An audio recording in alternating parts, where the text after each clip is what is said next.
بینندگان ارجمند سلام. سرخط خبرهاست منظورتان از استودیوی مرکزی رادیوی آزادی در شهر پراگ. در حالی که طالبان برنامه‌های آینده خود را بحث می‌کنند، احمد مسعود آنها را به تشکیل حکومت فراگیر دعوت نموده اصرار می‌ورزد که همپیمان‌هایش به مقاومت آماده‌اند. در روسیه باشد پرزیدنت پوتین از آن نگران است که زیر قبای پناهنده جنگجویان از افغانستان وارد خاک تاجیکستان و ازبکستان نشوند. شروع کنیم از وضع آب و هوای تاجیکستان. در تاجیکستان هوای گرم تا 24 اوگوست باقی میماند. به قول کمیته حالتهای فوق‌العاده و مدافع گرجدنی در بعضی ناحیه‌های تابع جمهوری و قسمت غربی ولایت مختار کوهستانی بدخشان احتمال آمدن سیل بر اثر آب شدن پیریخ‌ها و ریزش سنگ در راه‌ها و منطقه‌های کوهی وجود دارد. کمیته از شهروندان دعوت کرده است که در کوه‌ها و ساحل رودها با احتیاط باشند. در حالی که هزارها نفر در راه به فرودگاه کابل جمع شده منتظر ترک افغانستان می باشند، شام 22 اوگوست پرزیدنت ایالات متحده آمریکا جو بایدن در قصر سفید گفت از 14 اوگوست تا این زمان تخمیناً 28,000 نفر از کابل به جای امن کوچانیده شدند.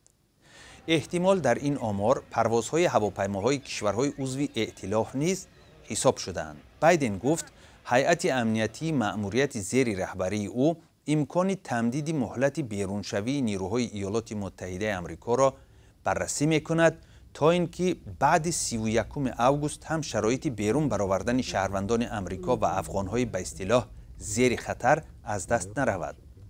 هزاران سرباز آمریکایی امنیت فرودگاه کابل و بیرون برآوردن شهروندان خارجی و همکاران افغانی آنها را تأمین می‌کنند. پرزیدنت ایالات متحده آمریکا علاوه کرد که قصر سفید از تهدید حمله‌های گروه دهشت‌افکن دولت اسلامی در تشویش است. آخر هفته گذشته در کابل رهبران طالبان برای ارزیابی نقشه‌های بعدی این جنبش جمع شدند. گفته می‌شود طالبان که هفته گذشته کابل را اشغال نمودند می‌خواهند خود را همچون گروه معتدل معرفی کنند. یک نماینده بلندپایه طالبان به خبرگزاری فرانس پرس ابراز داشته است که یکی از اساسگزاران و رهبر جناح سیاسی این جنبش ملا عبدالغنی برادر در کابل با فرماندهان طالبان واخورده بعضی صلاحیت‌هایش را به آنها می‌سپارد. پیش بینی می‌شد که در این ملاقات نمایندگان شبکه حقانی هم اشتراک می‌کنند. این گروه در ایالات متحده آمریکا همچون سازمان تروریستی شناخته می‌شود. روز یکشنبه در یک صحبت تلفنی با خبرگزاری ریترز، احمد مسعود رهبر آخرین استحکام مقاومت به طالبان در افغانستان گفت امیدوار مذاکرات صلح با طالبان است، ولی نیروهای زیر فرماندهی او به مبارزه با این جنبش اسلامی که از یک هفته به این جانب کابل را اشغال کرده است آماده‌اند. احمد مسعود پسر مجاهد نامدار احمد شاه مسعود است که در سالهای تجاوز شوروی و بعداً در سالهای حکم طالبان وادی پنجشیر را تحت نظارت داشت. احمد مسعود دعوت کرده است که یک حکومت فراگیر با اشتراک همه قوم‌ها و گروه‌های افغانستان تشکیل شود. او از جامعه بین المللی تقاضا کرده است که از اعتراف رسمی مأموریت خودکامه طالبان خودداری کند. آخر هفته گذشته نیروهای مخالف طالبان اظهار نمودند که در شمال افغانستان در گرد و اطراف وادی پنجشیر 3 ناحیه را از تصرف طالبان رها کردند.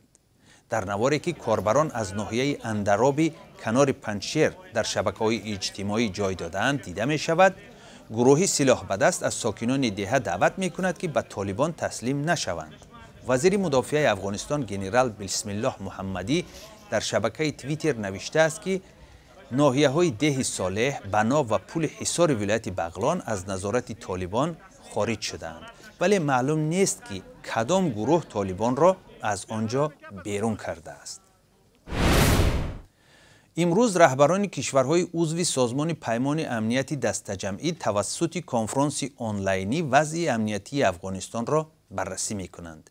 میزبانی این نشست را پرزیدنت تاجیکستان امامعلی رحمان بر عهده دارد. در عرفه این نشست روز شنبه 21 اوگوست در مسکو پرزیدنت روسیه ولادیمیر پوتین با پرزیدنت قزاقستان قاسم جومرت توقایف وضع افغانستان را بحث کرد. او گفت حاضر مسئله از همه مهم امنیت است. روسیه آسیای مرکزی را از منطقه زیر نفوذش ارزیابی نموده می‌خواهد کفالت پیدا کند که ناآرامی‌های افغانستان به جماهیر سابق شوروی آسیای مرکزی سرایت نمی‌کنند و این گوشه عالم به پایگاه حمله‌های افراطگرهای اسلامی تبدیل نمی‌یابد.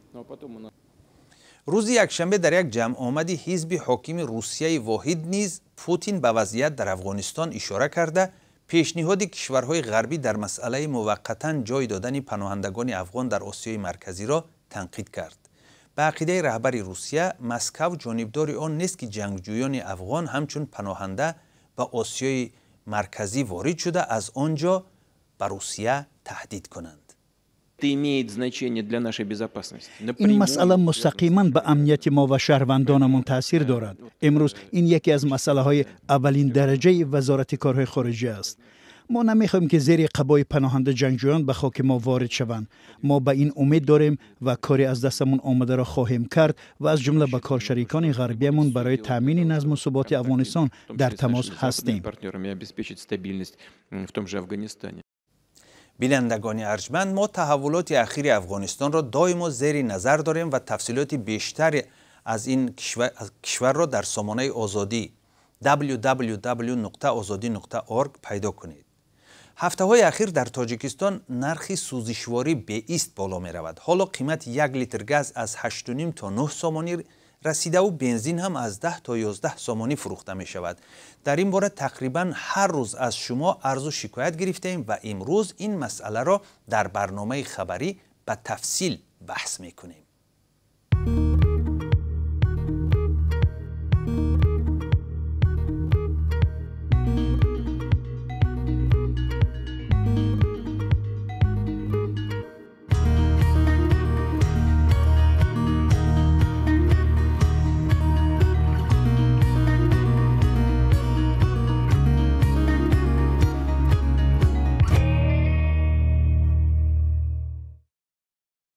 در وادی رامید 30 کیلومتری شهر دوشنبه رزمایش یکجایی نیروهای وزارت امور داخلی تاجیکستان و چین به پایان رسید. در یک عملیات ویژه حمله به دسته تروریستی خیالی که وارد دره رامید تاجیکستان گردیده است تمرین شد. برای شرکت در این مشق‌های حربی یک دسته نیروهای وزارت بی‌خطری جمعیتی چین 15 اوگوست وارد تاجیکستان شده بود. از این پیش در آغاز ماه اوگوست مشق یکجایی نیروهای تاجیکستان و روسیه و ازبکستان در رزمایشگاه حرب میدان در ولایت ختلان برگزار شده بود. گفته می شود تمرین‌های اخیر به وضعیت در افغانستان همسایه بستگی دارد. پلیس شهر سنت پتربورگ روسیه 4 شهروند تاجیکستان را با اتهام اذیت یک راننده 33 ساله مارشروتکا یا خود اتوبوس خرد بازداشت نموده است.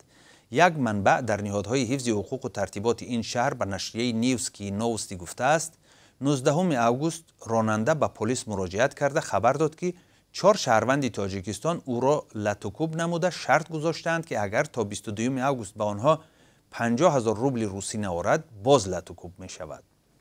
پلیس می گوید بر اساس نوارهای جای حادثه 4 تاجیک را که رجیستراسیون و یا ثبت نام رسمی نداشته‌اند در اتاق اجاره بازداشت نموده است. در مکان زیست مهاجران تاجیک تپانچه مکرف و سلاح سرد یافت شده است.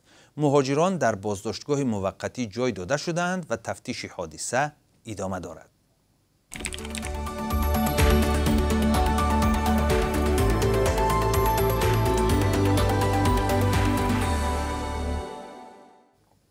و آن تاجیکانی که در ولایت نوسیبیرسک روسیه وطن را یاد کرده‌اند می توانند در این روزها فیلم های تاجیکی را در این استان تماشا کنند. به مناسبت 30مین سالگرد استقلال تاجیکستان از 23 تا 26 اوگوست در شهر نوسیبیرسک جشنواره سینمای تاجیک برگزار می شود. در چارچوب آن فیلم های مشهور قسمت شاعر، من با دختر وا خوردم، دختران از سغدیان، قیام روز و غیره نمایش داده می شود.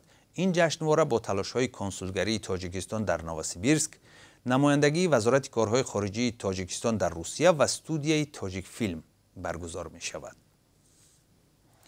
حالا درباره قرب رسمی اسعار خارجی در تاجیکستان معلومات می دهم. امروز 23 اوگوست بانک ملی $1 ایالات متحده آمریکا را 11 سامانی و 33 درم، 1 یورو را 13 سومانی و 27 درم و 1000 روبل روسی را 152 سومانی و 10 درم مقرر کرده است. بینندگان عزیز، در همین جا صحبت حاضره به پایان میرسد. روز شما خوش.